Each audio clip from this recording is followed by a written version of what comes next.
And we have returned. You're listening to CSC Talk Radio. I hope you're having a wonderful Independence Day. As you get it started, I know you're probably making preparations either to go or to have people over. And so we hope that you have a wonderful day. Dawn, we've been talking about the rights and we've been talking about the entitlements and these things that we hear every day out of the politicians' mouths. Before I read the First Amendment, and I know we won't get through them all, it's a good thing we booked 2 shows to do this week.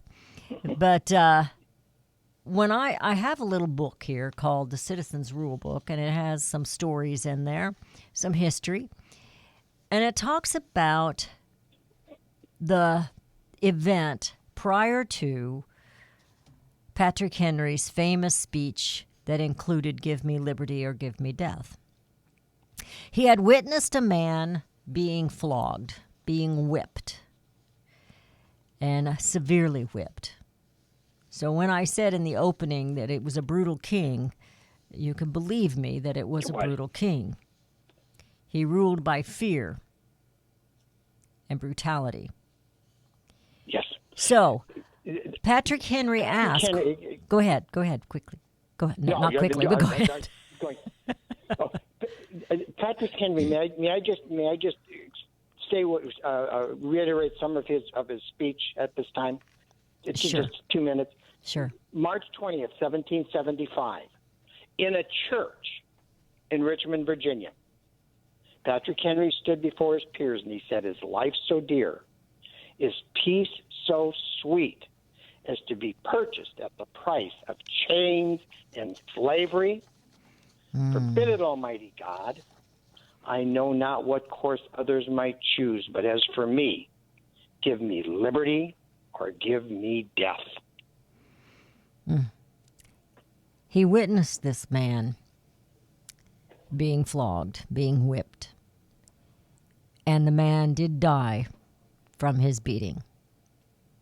But Patrick Henry said, what did this man do to deserve this punishment? And the answer was, he refused to take a license from the king to preach. He refused to take a license from the king to preach. He was a preacher. He was a minister. And he was flogged to death because he didn't say the words or preach the words that the king wanted him to preach. And so we go to our First Amendment. Freedom of religion, speech, and the press. Congress shall make no law respecting an establishment or religion or prohibiting the free exercise thereof or abridging the freedom of speech or of the press or the right of the people peaceably to assemble and to petition the government for a redress of grievances. Now, there was a whole lot in that First Amendment, is a whole lot in that First Amendment. Incredible. And here we see people fighting over religion, over crosses on graves and cemeteries, over prayers in school, and this and that. And it is obvious to me when it says, or prohibiting the free exercise thereof. The phrase separation of church and state is a fake phrase. It never existed as it is given to us. It was only in a letter, if I remember correctly. And it wasn't about keeping, it was about keeping, yes, it was about keeping the federal government out of the church, not the church out of the federal government or the church out of public eye. And so I'm going to kind of let you reiterate on this. We are in the final segment, so we'll get to all these on tomorrow's show. Okay. This is so critical. First of all, this is not freedom from religion. Absolutely. It's freedom of religion. Why was this even put into our Bill of Rights? And this is really the first right put into our Bill of Rights. Mm-hmm. We have to remember in those days, and this goes back to Henry VIII, he established the Church of England. The Church of England was a part of the English government. It was a part of government. We were colonies of the UK or England, Great Britain. We were colonies of that. Many of the colonies adopted the Church of England as a colony or a state religion.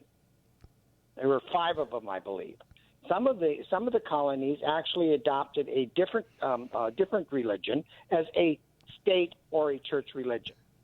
And that meant that you had to preach, you had to adhere to the rules of that church, and the state actually collected taxes from everybody and paid the employees of that church. And this is what our founders said. No, this is not going to happen. We will not have any nationally established religion. So our federal government cannot say that we are going to establish a church like Islam, like Turkey does, like Saudi Arabia does, like Iran does. We're not going to be like England and have the Church of England as our established religion. Then it goes on to say, and this is so critical, Beth Ann, we can't establish a religion, but the federal government can't prohibit us practicing our religion. So they can't come in and say, because you believe in the Bible and you don't believe in gay marriage, you have to perform an act that violates your religious belief. That's what our First Amendment says. The government can't force us to do that. And we've turned this upside down 1,000,000 times over. And it's become exactly the opposite of what our founders intended, for we have now established secularism as our state religion, as our national religion, and said that we, the government, can direct everybody else how they can practice their own religions. And we're about out of time. It also goes into the speech, the freedom of speech and the press, and then the petition for the people to peaceably. You've got to remember that peaceably. We've recently had so many attacks on journalists, on those that are out there in the crowd, and Antifa has been brutally attacking them and beating them up and giving them head wounds and. It's just getting absolutely ridiculous. Well, that's not a peaceable assembly. And so we're going to continue this conversation tomorrow, and we're going to talk about the rest of these Bill of Rights. And I want to get into the free press so that we can talk about that again, too. And we'll be right back tomorrow. Stay tuned, and we hope you have a wonderful day with your family and your friends as you celebrate Independence Day.